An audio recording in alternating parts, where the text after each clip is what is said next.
अस्सलाम वालेकुम फ्रेंड्स, कैसे हैं आप सब लोग। तो वेलकम है आप लोगों को मरियम मेहदी यूट्यूब चैनल पे। सबसे पहले तो बहुत बहुत रमज़ान मुबारक हो आप लोगों को। तो चलते हैं हम लोग अपने आज के लेक्चर की तरफ।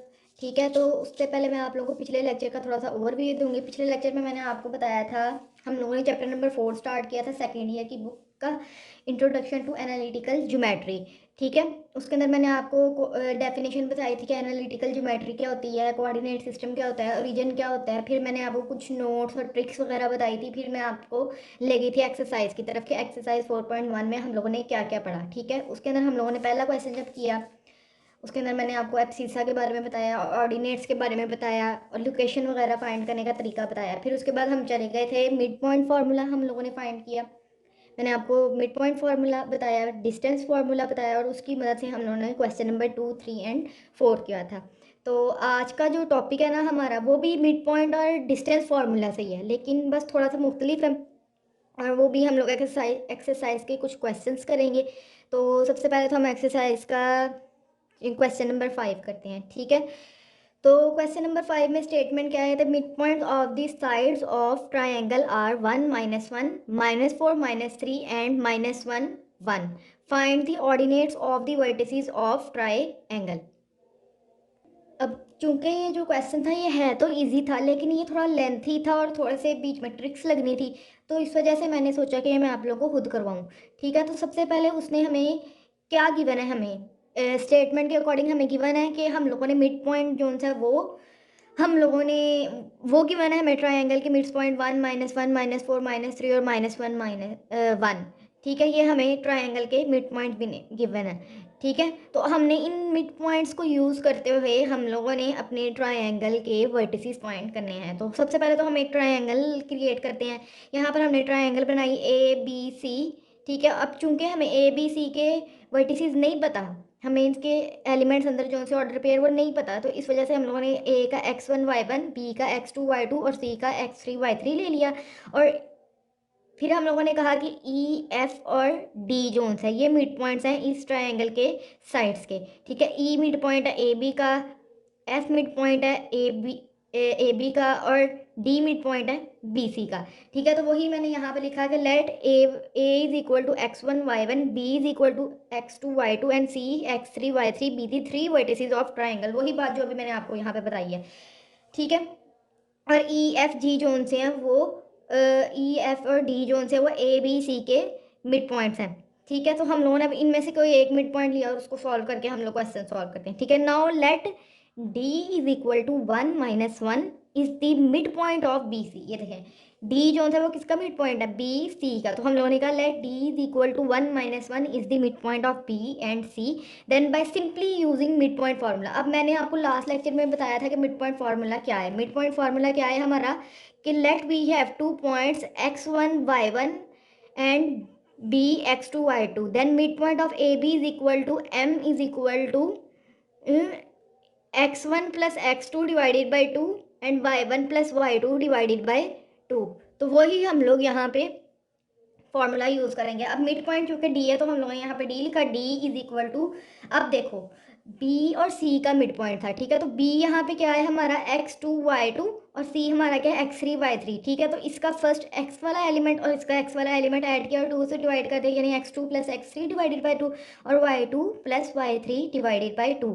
ठीक है, अब डी पॉइंट तो हमें गिवन है, हम लोगों ने वो यहाँ पे पुट कर दिया, 1 -1 is equal to x2 plus x3 divided by 2, y2 plus y3 divided by 2।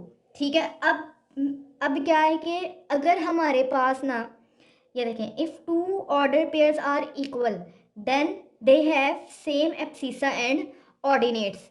ठीक है, अगर हमारे दो ऑर्डर पेयर्स, अब ये दोनों ऑर्डर पेयर्स है ना, एक्स वाई ऑर्डर पेयर और ये भी एक्स वाई ऑर्डर पेयर है, ये दोनों आपस में क्या है, इक्वल। अगर दो ऑर्डर पेयर्स जो से वो हमारे इक्वल हों तो तब उनकी एब्सिसा, अब मैंने आपको क्या बताया था, मैंने आपको बताया था कि पिछले लेक्चर में मैंने आपको बताया था एब्सिसा है जो है the value of X axis और ऑर्डिनेट क्या है the value of Y axis. ठीक है, तो अगर दो ऑर्डर पेयर्स आपस में इक्वल होंगे तो उनकी एब्सिसा और ऑर्डिनेट्स आपस में इक्वल होंगे, मतलब उनकी एक्स वाली वैल्यूज़ और वाई वाली वैल्यूज़ आपस में इक्वल होंगी। तो हम लोगों ने क्या किया कि इसकी एक्स वाली वैल्यूज़ को इक्वल रख दिया, यानी कि 1 is equal to x2 plus x3 divided by 2 and -1 is equal to y2 plus y3 divided by 2। ठीक है, तो अब ये 2 यहाँ डिवाइड हो रहा था, इस 2 को हम वहाँ ऊपर लेकर जाके हमने इसको मल्टीप्लाई कर दिया, तो 2 is equal to x2 plus x3 और ये 2 को इधर मल्टीप्लाई किया तो -2 is equal to y2 plus y3। इसको इक्वेशन 1 का नाम दे दिया और इसको इक्वेशन नंबर 2 का नाम दे दिया। देन फिर हम लोगों ने क्या किया कि हम लोगों ने कहा अब एक तो हम लोगों ने 2 इक्वेशंस फाइंड कर लिए हैं डी मिड पॉइंट को यूज़ करते हुए। अब ई मिड पॉइंट को यूज़ करते हुए हम अगेन 2 इक्वेशंस फाइंड करेंगे, एक इन टर्म्स ऑफ एक्स होगी और एक इन टर्म्स ऑफ वाई होगी। तो हम लोगों ने कहा कि let E be the mid point of A and C, let E be the mid point of A and C. ठीक है, so again by mid point formula अब हम फिर से मिड पॉइंट फार्मूला को यूज़ करेंगे और आगे फिर से इक्वेशंस निकालेंगे। अब देखें हम लोगों का ई जो सा था वो इक्वल मिड पॉइंट था ए और सी का, तो हम लोगों ने उसके एक्स एक्सिस को आपस में ऐड कर दिया और वाई एक्सिस वाली टर्म्स को आपस में ऐड कर दिया। तो E is equal to x1 plus x3 divided by 2, y1 plus y3 divided by 2। तो अब ई हमें गिवन था -4 एंड -3, तो हमने -4 और -3 is equal to x1 plus x3 divided by 2, y1 plus y3 divided by 2। अब मैंने आपको पीछे अभी भी बताया है कि अगर 2 ऑर्डर पेयर्स आपस में इक्वल हों तो उनकी एक्स वाली टर्म्स और वाई वाली टर्म्स आपस में इक्वल हो, तो ये इसका मतलब क्या हुआ कि -4 is equal to x1 plus x3 divided by 2 and -3 is equal to y1 plus y3 divided by 2। तो -8 is equal to x1 plus x3, -6 is equal to y1 plus y3। ठीक है, अब इससे हमारी फिर से 2 इक्वेशंस आ गई, इक्वेशन नंबर 3 और 4। ठीक है, तो फिर इसके बाद हम लोगों ने क्या करना है, now again let F is the mid point of A and B. पीछे डायग्राम बनाई है, उसके अंदर मैंने बताया था कि एफ जो है वो ए और बी का मिड पॉइंट है, मतलब F is equal to x1 plus x2 divided by 2, y1 plus y2 divided by 2। ये हम लोगों ने ए और बी के जो वर्टिसेस थे ना उन लोगों को आपस में ऐड करके और 2 से डिवाइड किया। ठीक है, तो एफ हमें -1 गिवन था, वो इक्वल हो गया x1 plus x2 divided by 2, y1 plus y2 divided by 2। ठीक है, तो मैंने आपको अभी 2 दफ़ा बता चुकी हूँ आपको कि अगर 2 ऑर्डर पेयर आपस में इक्वल हों तो उनके x वाली वैल्यूज़ और y वाली वैल्यूज़ आपस में इक्वल होती हैं। इसका क्या मतलब हुआ कि -1 is equal to x1 plus x2 divided by 2 and 1 is equal to y1 plus y2 divided by 2। ठीक है, समझ आ रही है आप लोगों को? ठीक है, now subtracting equation number 1 and 3। ठीक है, अब देखें सबसे पहले तो हम लोगों ने 3 मिड पॉइंट्स को यूज़ करते हुए हम लोगों ने 6 इक्वेशंस निकाली, जिनमें से जो 3 इक्वेशंस थी हमारी वो हमारी एक्स के रिलेटेड थी और 3 इक्वेशन हमारी वाई के रिलेटेड थी। ठीक है, अब हम लोगों ने तो basically x1 x2 x3 y1 y2 y3 find करना है। ठीक है, तो उसके लिए अब हम लोग क्या करेंगे, इक्वेशन नंबर 1 और इक्वेशन नंबर 3 को आपस में सब्ट्रैक्ट करेंगे। ठीक है, इक्वेशन नंबर 1 क्या थी हमारी, इक्वेशन नंबर 1 थी हमारी 2 is equal to x2 plus x3। ठीक है, इस इक्वेशन को और इक्वेशन नंबर 3 को हम लोग आपस में सब्ट्रैक्ट करेंगे। ठीक है, तो फिर हमारी क्या आ जाएगी यहाँ पे 2 is equal to x2 plus x3, ये हम लोगों ने लिखी इक्वेशन नंबर 1, और इक्वेशन नंबर 3 को हमने सब्ट्रैक्ट करना था, तो इक्वेशन नंबर 3 थी -8 is equal to x1 plus x3। अब जब हम लोगों ने सब्ट्रैक्ट करना है तो नीचे वाली जो टर्म है उसकी माइनस वाली जो सी है वो प्लस में चली जाएगी और प्लस वाली जो सी है वो माइनस में चली जाएगी। तो 2 + 8 क्या बन गया 10, x3 ए के साथ पॉजिटिव था, ए के साथ नेगेटिव था, दोनों आपस में कैंसिल हो गए तो आंसर 0 आ गया।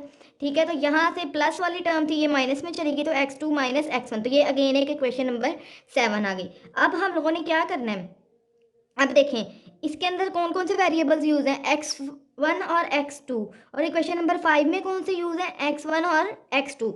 अभी चूंकि हम लोग एक्स की टर्म्स की बात कर रहे हैं तो एक्स की टर्म्स के अंदर हमारी ऑड इक्वेशंस यूज़ हो रही हैं। ठीक है, तो इसलिए मैंने पहले 1 और 3 को यूज़ किया था, इक्वेशन 1 और 3, और अब मैं इक्वेशन नंबर जो 7 बनी है उसको मैंने 5 के साथ कंपेयर कर दिया। ठीक है, तो यहाँ से मेरी 10 is equal to x2 minus x1 आया। अब देखें x1 plus x2 minus x1 plus x2, यानी कि कोई एक ऐसा वेरिएबल है जिसके आपस में ऑपोजिट साइंस है, तो हम लोग इक्वेशन नंबर 5 और इक्वेशन नंबर 7 को आपस में ऐड कर देंगे। ठीक है, तो now adding equation number 5 and 7, then -2 is equal to x1 plus x2 and 10 is equal to x2 minus x1। ठीक है, तो जो डिफरेंट साइंस वाली टर्म्स थी वो आपस में कैंसिल हो गई, पीछे क्या बच गया, -2 plus 10 8, 2x is equal to 2x2। ठीक है, 2 उधर जाके डिवाइड हुआ तो हमारा आंसर आ गया x2 इज इक्वल टू 4। ठीक है, यहाँ से x2 इज इक्वल टू 4 आ गया। ठीक है, अब ये जो x2 की वैल्यू 4 आई थी ना, इसको जो हमारी इक्वेशन नंबर 1 ये थी ना, इस इक्वेशन में हम लोगों ने पुट किया। ठीक है, तो 2 is equal to 4 plus x3। ठीक है, 2 is equal to 4 plus x3। ठीक है, तो 4 उधर जाके माइनस हुआ, तो यहाँ से क्या आ गया, x3 is equal to 2 minus 4 which implies that x3 is equal to -2। ठीक है, अब x2 की भी वैल्यू आ गई है, x3 की भी वैल्यू आ गई है। अब मसला किसका आ रहा है हमारे पास, x1 का। तो हमने x1 फाइंड करने के लिए हम लोगों ने x3 की वैल्यू को उठा के इक्वेशन नंबर 3 में पुट कर दिया। ठीक है, तो जब हम लोगों ने इक्वेशन नंबर 3 में पुट किया तो इक्वेशन नंबर 3 क्या बन गई, -8 इज इक्वल टू x1, और देखें x3 क्या थी, -2, तो x प्लस माइनस माइनस हो गया, तो x1 माइनस x2। ठीक है, विच इम्प्लॉयज है 2 इधर जाके प्लस हुआ तो ये -6 बन गया। ठीक है, तो इसी तरह हम लोगों ने x1 x2 और x3 की वैल्यूज फाइंड कर लिया। अब आपने यही तरीका जो मैंने आपको बताया इसी को इस्तेमाल करते हुए y1 y2 और y3 की वैल्यूज निकालनी है। कौन सी इक्वेशंस को यूज करना है, इवन नंबर इक्वेशन, यानी कि इक्वेशन नंबर 2 4 और 6 को यूज़ करते हुए आप लोग इक्वेशन नंबर 8 बनाएंगे। फिर उसको आपने किसी एक जिसके साथ वेरिएबल्स मैच कर रहे होंगे उनके साथ मिक्स करके आप लोगों ने y1 y2 और y3 की वैल्यू फाइंड करनी है। ठीक है, तो अब हमारी बारी आ गई है क्वेश्चन नंबर 6 की। तो उस क्वेश्चन नंबर 6 में हमें क्या गिवन है, find H such that the points a√3 - 1 b02 and ch-2 are the vertices of right triangle with right angle at the vertex a। अब राइट ट्राइंगल कौन सी होती है, ठीक है, सबसे पहले तो उसने हमें क्वेश्चन में दिया गया कि हमारे पास 3 पॉइंट्स गिवन है जो कि राइट ट्राइंगल के वर्टिसेस हैं। ठीक है, और जो ए है ना वो 90 डिग्री वाले पे पॉइंट पे आता है। ठीक है, राइट एंगल पे आता है। ठीक है, तो अब राइट एंगल क्या होती है कि राइट एंगल के अंदर एक जो एंगल है ना हमारा वो हमारा 90 डिग्री के इक्वल होता है, यानी कि उन्होंने अब साथ में बता भी दिया कि राइट एंगल उसको कहा जाता है वैसे। तो राइट एंगल पे हमारा वर्टेक्स ए है, बाकी हमने बी और सी इस डायग्राम के ऊपर इक्वेट कर दिया, यानी कि ये राइट एंगल ट्राइंगल मैंने बनाई थी और इसके ऊपर मैंने कर दिया। अब बिल्कुल आसान सा क्वेश्चन है, हमने एज फाइंड करना है और ये तीनों पॉइंट्स को यूज़ करते हुए हम लोगों ने एज फाइंड करना है। ठीक है, उसके लिए अब हमें ट्राइंगल भी गिवन है, वर्टिसेस भी गिवन है। अब पिथागोरस थ्योरम का तो आपको पता होगा, लेकिन फिर भी मैं आपको एक दफ़ा रिव्यू करवा देती हूँ। पिथागोरस थ्योरम वो क्या था कि अगर हमारे पास if we have right angle triangle then hypotenuse square is equal to base square plus perpendicular square। ठीक है, इसी ट्राइग्राम को लेके मैं आपको बताती हूँ कि hypotenuse क्या है और base क्या है और perpendicular क्या है। ये hypotenuse है, जो कर्वी शेप होती है ना हमारी इंक्लाइंड लाइन, वो हमारी हाइपोटेनस होती है, जो नीचे होती है वो हमारी बेस होती है, और ये वाली हमारा परपेंडिकुलर होते हैं। ठीक है, तो पिथागोरस थ्योरम के अकॉर्डिंग अगर हमारे पास कोई राइट एंगल ट्राइंगल गिवन हो तो उसका हाइपोटेनस का स्क्वायर जो सा होता है वो बेस का स्क्वायर और परपेंडिकुलर के स्क्वायर के इक्वल होता है। इसको हम लोग H square is equal to B square plus P square भी लिख सकते हैं। अब इसी फॉर्मूला का इस वाले क्वेश्चन में इस्तेमाल होगा। ठीक है, तो ये क्वेश्चन में हम लोग क्या लिखेंगे, here given is right triangle, हमें राइट ट्राइंगल गिवन है, so by Pythagoras theorem, Pythagoras theorem को यूज करेंगे हम लोग। वो क्या था हमारा A square is equal to B square यानी base square plus perpendicular square, यानी कि बी का स्क्वायर पर ए स्क्वायर क्या है हमारा बी सी। ठीक है, एच पी सी है, बेस हमारी ए बी है इस वाले क्वेश्चन में, और ए सी हमारा परपेंडिकुलर है। ठीक है, तो इसका square is equal to base का स्क्वायर प्लस परपेंडिकुलर का स्क्वायर, वही मैंने यहाँ पे लिख दिया कि बी सी का स्क्वायर इज इक्वल टू ए सी का स्क्वायर प्लस ए बी का स्क्वायर। इसको मैंने इक्वेशन नंबर 1 का नाम दे दिया। अब सिंपली हम लोगों ने यहाँ पे डिस्टेंस फार्मूला यूज़ करना है। पहले हम लोग बी सी फाइंड करेंगे, फिर ए सी फाइंड करेंगे और फिर ए बी फाइंड करेंगे। ठीक है, उनका स्क्वायर लेंगे और फिर उसके इस क्वेश्चन में इस इक्वेशन नंबर 1 में पुट कर देंगे। ठीक है, now we will use distance formula here. तो बी सी फाइंड करने के लिए हम लोगों ने अब डिस्टेंस फार्मूला, मैंने आपको पिछले लेक्चर में बताया था कि डिस्टेंस फार्मूला फाइंड करने का तरीका क्या है कि अगर हमारे पास दो पॉइंट्स गिवन हो तो हम लोग उनका डिस्टेंस फाइंड करना चाहते हैं, तो हम लोग क्या कहते हैं, D is equal to under root x2 minus x1 का square plus y2 minus y1 का स्केयर, या फिर D is equal to under root x1 minus x2 का square plus y1 minus y2 का स्केयर। यही फॉर्मूला को use करते हुए हम लोग डिस्टेंस फाइंड करेंगे, ठीक है। अब B C is equal to under root x1 minus x2 का square plus y1 minus y2 का स्केयर, ठीक है। बी सी, बी एंड सी, तो x1 इसका क्या आएगा यहाँ पे 0 माइनस एच होल का स्केयर प्लस फिर 2 माइनस माइनस 2 का होल स्केयर, ठीक है। तो 0 माइनस एच, ठीक है, तो एच का स्केयर क्या होगा, 0 माइनस एच और माइनस एच का स्केयर माइनस को प्लस कर देगा तो H square, 2 minus minus plus हो गया तो 2 प्लस 2 4 का स्केयर यहाँ पे मैंने लिख दिया, ठीक है। तो बी सी किसके इक्वल आ गया, एच स्केयर प्लस 16, ठीक है, under root H square plus 16। अब हम लोगों को फॉर्मूला में क्या फाइंड करना है, बी सी का स्केयर, तो मैंने क्या किया कि बी सी का स्केयर लिया तो अंडर रूट यहाँ से कैंसिल हो गया तो उधर जाके स्केयर हो गया, तो बी सी का स्केयर आ गया एच स्केयर प्लस 16, इसको मैंने इक्वेशन नंबर 2 का नाम दे दिया, ठीक है। अब मैंने इसी तरह ए बी फाइंड करना है, ए बी फाइंड करने के लिए क्या करेंगे, अंडर रूट 3 माइनस 0 का स्केयर माइनस 1 माइनस 2 का स्केयर, ठीक है। तो उसको सॉल्व करने के बाद स्केयर लेने के बाद मेरा ए बी का स्केयर आ गया। इसी तरह हम लोगों ने ए सी फाइंड करना है, ठीक है। अब ए सी भी आ जाएगा हमारा, उसी तरह हम लोगों ने फाइंड किया, स्क्वायर लिया और ये ए सी आ गया। अब हम लोगों ने इक्वेशन नंबर 2 3 और 4 को हम लोगों ने इक्वेशन नंबर 1 में पुट कर देना है, जो कि हमारे H square is equal to base square plus perpendicular square, तीनों की वैल्यूज आ गई हैं, उन तीनों वैल्यूज को उसमें पुट कर दिया। तो H square plus 16 is equal to 12 plus 4 plus H का square minus 2 under root 3 H, ठीक है। तो अब देखें, इधर भी एच स्केयर है उधर भी एच स्केयर है और पॉजिटिव पॉजिटिव है, तो वो इधर से इधर आएगा तो कैंसिल हो जाएगा, तो इसलिए सिंपली हम लोग इधर ही कैंसिल कर देते हैं, एच स्केयर से कैंसिल हो गया, पीछे बच गया 16 is equal to 12 plus 4 16 minus 2 under root 3 H, 16 से कैंसिल हो गया तो 0 is equal to minus 2 under root 3 H और माइनस 2 अंडर रूट 3 एच 0 से आगे डिवाइड हुआ तो एच हमारा आ गया 0। तो यही हम लोगों ने फाइंड करना था, ठीक है। अब नेक्स्ट हमारा क्वेश्चन नंबर है 7, find H such that a minus 1 H b 3 2 and c 7 3 are collinear. उसने कहा है कि एच फाइंड करें जबकि हमारे पास 3 पॉइंट्स गिवन है वो आपस में क्या है, कोलिनियर। अब सबसे पहले हमें कोलिनियर का पता होना चाहिए कि कोलिनियर क्या होता है, ठीक है। तो उसके लिए सबसे पहले लीनियर का पता होना चाहिए, लीनियर का मतलब होता है सेम प्लेन सेम लाइन, ठीक है। अब कोलिनियर पॉइंट्स का मतलब है the points which are lying on the same line, यानी कि वो तमाम पॉइंट्स जो किसी एक लाइन के ऊपर जो है ना लाई कर रहे हैं ना, तो उनका जो, तो उन पॉइंट्स को हम लोग कोलिनियर पॉइंट्स करेंगे। अब चूंकि इस क्वेश्चन में हमें 3 पॉइंट्स गिवन है तो हम 3 पॉइंट्स को डिस्कस करते हुए कोलिनियर पॉइंट्स चेक करते हैं, ठीक है। तो लेट A1, ये भी कोलिनियर पॉइंट्स की दूसरी डेफिनेशन मैं आपको बता रही हूँ और उधर से मैं आपको कंडीशन बताऊंगी जिसको यूज़ करते हुए हमने ये क्वेश्चन सॉल्व करना है, ठीक है। तो let A x1 y1 B x2 y2 and C x3 y3 B3 3 points A B C, हमने कोई 3 पॉइंट्स ले ली, then they are said to be collinear points. ये कोलिनियर पॉइंट्स कब कहलाए जाएंगे, if they are lying on the same line. वही बात होगी है कि अगर वो एक सेम लाइन पे लाई करेंगे तो उनको हम लोग कोलिनियर पॉइंट्स कहेंगे। सो कंडीशन ऑफ लीनियरिटीज, अब कोलिनियरिटी की जो सी है ना कंडीशन, वो क्या है हमारी कि determinant of x1 x2 x3 y1 y2 y3 1 1 1 should always be equal to 0। अगर ये जो सा डिटर्मिनेंट है ये 0 के इक्वल आ गया तो हमारा हम लोग कहेंगे कि ये जो पॉइंट्स है ना हम लोगों ने अंदर लिखे ये हमारे लीनियर है, आपस में कोलिनियर है, ठीक है। अब हमने कह लेते हैं x1 y1 कौन से ए के होंगे पॉइंट्स, x2 y2 बी के थे और x3 y3 सी के थे। अब इधर भी हमें ए बी सी गिवन है तो हम लोगों ने कहा कि a x1 y1 is equal to a minus 1 H, b x2 y2 is equal to 3 2 and c x3 y3 is equal to c 7 3। Then by collinearity formula हम लोगों ने इस फार्मूला को यूज़ करते हुए क्वेश्चन सॉल्व करना है।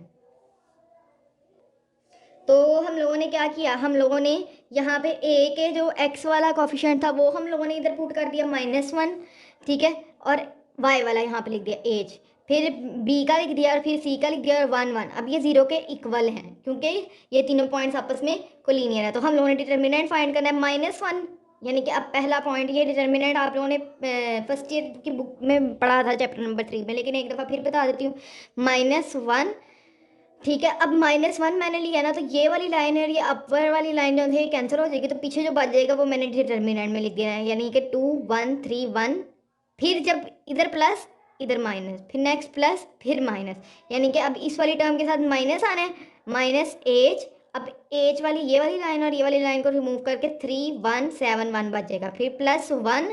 ठीक है, 1 वाली लाइन को रिमूव करके 3 2 7 3। ठीक है, का डिटर्मिनेंट इज इक्वल टू 0। ठीक है, अब डिटर्मिनेंट कैसे फाइंड करेंगे, -1, 2 1s are 2, -3 1s are 3, minus H 3 1s are 3, -7 1s are 7, यानी कि ऐसे होता है, वो वाला ऊपर से नीचे और ये वाला ऐसे, यानी कि ये है ना ऐसी टर्म, तो फिर ये वाली जो सी टर्म आपस में ऐसे और ये वाली टर्म आपस में, और इन दोनों के दरमियान में माइनस आता है। ठीक है, तो +1 9 -14 इन सबको सॉल्व किया हमारा, तो यहाँ पर आ गया 1 + 4h - 5 is equal to 0, 4h - 4 is equal to 0, which implies that 4h is equal to 4, h is equal to 4/4, और यहाँ से h हमारा क्या आ गया 1, जो कि हम लोगों ने फाइंड करना था। ठीक है, अब हम लोग चलते हैं क्वेश्चन नंबर 8 पे। क्वेश्चन नंबर 8 में हमें क्या बताया जा रहा है, the points a -5 -2 and b 5 4 are the ends of diameter of circle, find the centre and radius of circle, यानी कि दो पॉइंट्स हमें गिवन है जो कि सर्कल के डायमीटर के एंड पॉइंट्स हैं। ठीक है, तो हम लोगों ने उन दोनों को यूज़ करते हुए अपने सर्कल का सेंटर और रेडियस फाइंड करना है। ये हमारा सर्कल है,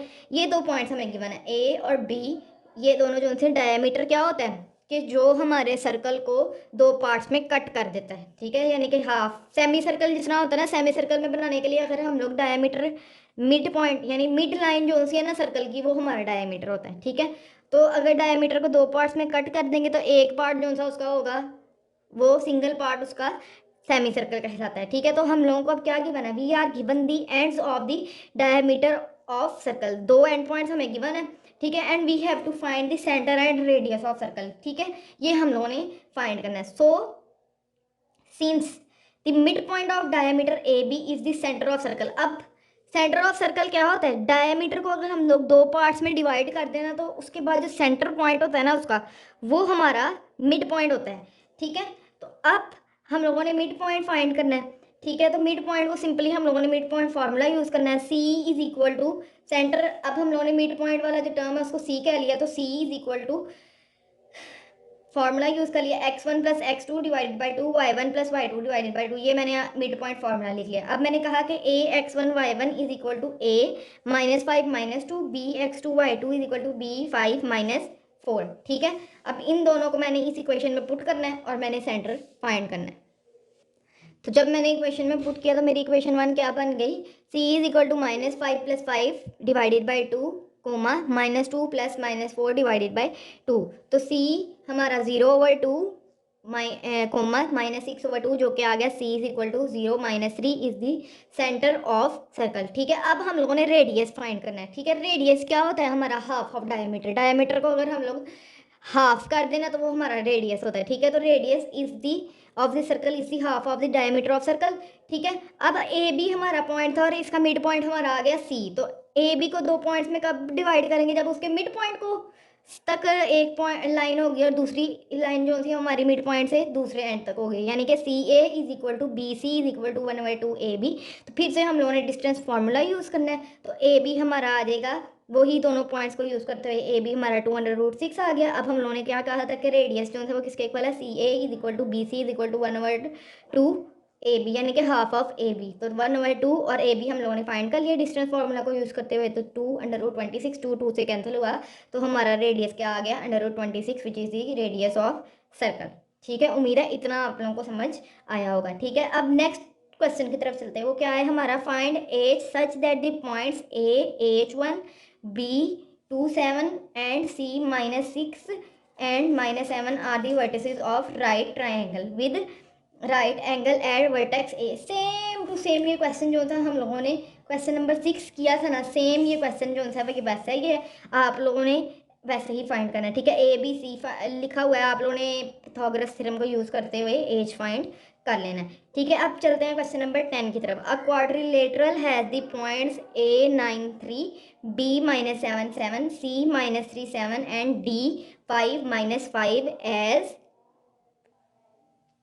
as its vertices. Find midpoints of its sides. Show that figure formed by using ये mid points consecutively is a parallelogram. ठीक है, हमें 4 पॉइंट्स गिवन है और उसने बोला है कि ये जो 4 पॉइंट्स है ना ये क्वाड्रिलेटरल के वर्टिसेस हैं। ठीक है, हम लोगों ने अब सबसे पहले तो ये क्वाड्रिलेटरल जो है ना इसके मिड पॉइंट फाइंड करने हैं और फिर हम लोगों ने बताना है कि मिड पॉइंट्स को अगर हम लोग ज्वाइन करें और उससे जो डायग्राम बनती है वो हमारी एक पैरेललोग्राम होगी। अब सबसे पहले तो मेरे को क्वाड्रिलेटरल का पता होना चाहिए। क्वाड्रिलेटरल हमारा क्या होता है कि वो फिगर होती है जिसकी 4 साइड्स होती हैं। अब कोई इस पर रिस्ट्रिक्शन नहीं है कि वो पैरेलल है, नॉन पैरेलल है, इक्वल है, नॉट इक्वल है, कुछ भी हो सकती हैं।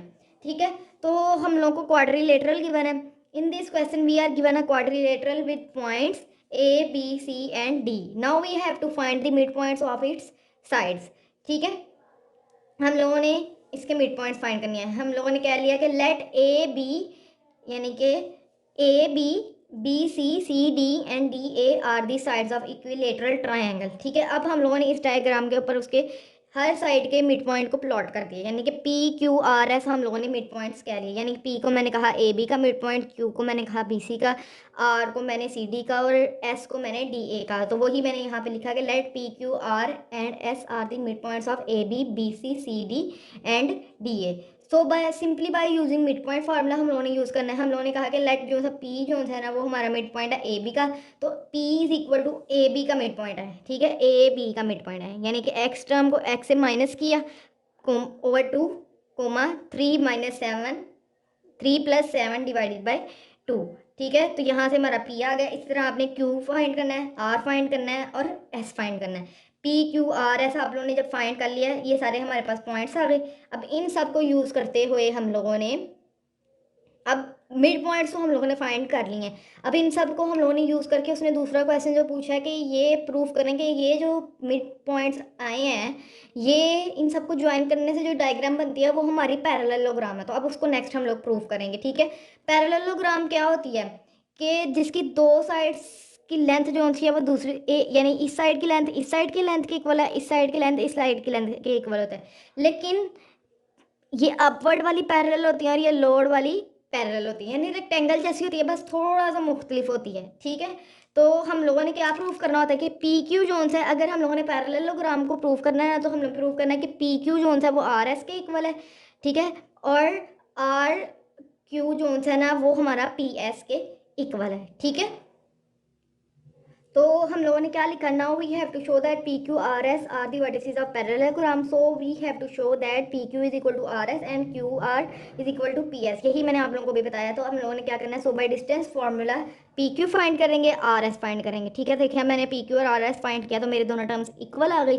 ठीक है, तो इसको मैंने इक्वेशन नंबर 1 का दाम दे लिया। फिर मैंने क्यू आर और पी एस फाइंड किया।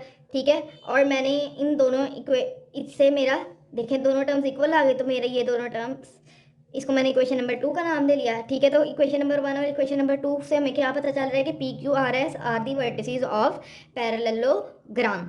ठीक है, समझ आइए ना आप लोगों को।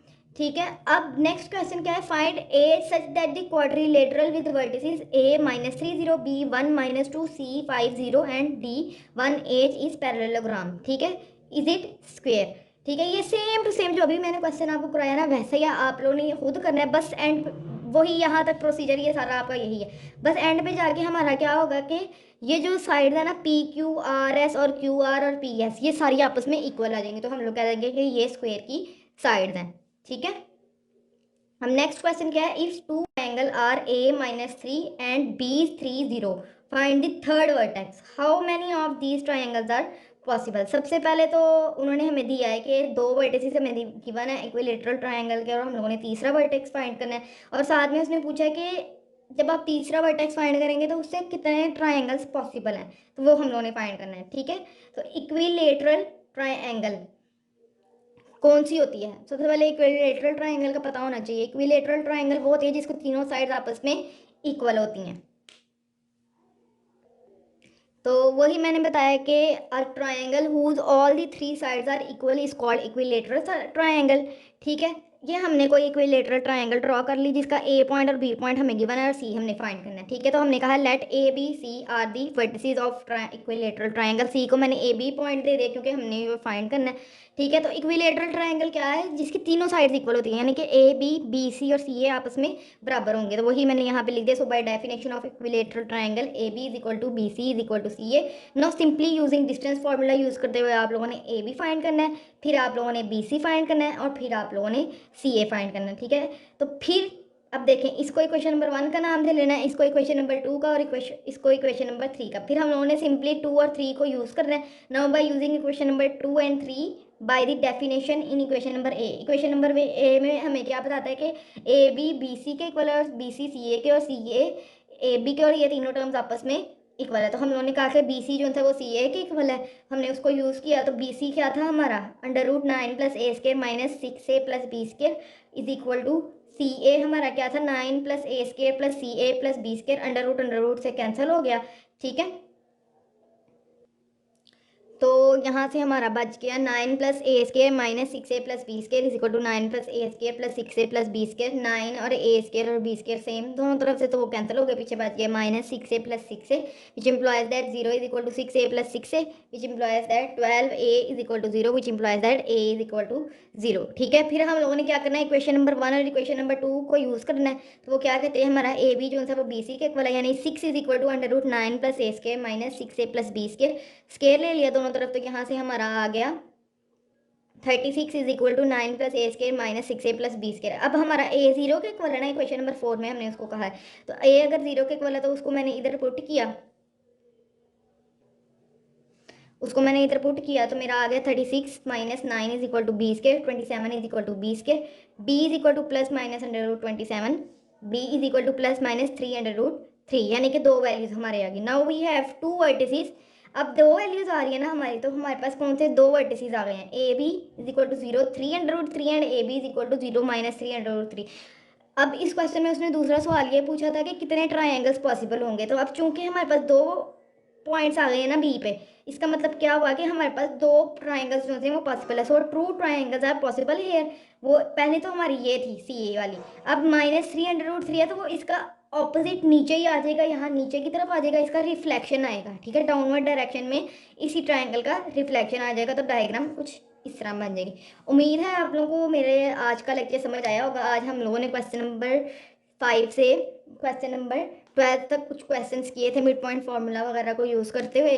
तो अगर आप लोगों को कोई कन्फ्यूजन हुई तो आप लोग कमेंट बॉक्स में बता सकते हैं, और अगर आप लोगों को मेरा क्वेश्चन समझ आए हैं तो तब भी कमेंट करके बताएं। मेरी वीडियो को लाइक करें, शेयर करें, सब्सक्राइब करें, और मिलते हैं नेक्स्ट वीडियो में। तब तक के लिए अल्लाह हाफिज़।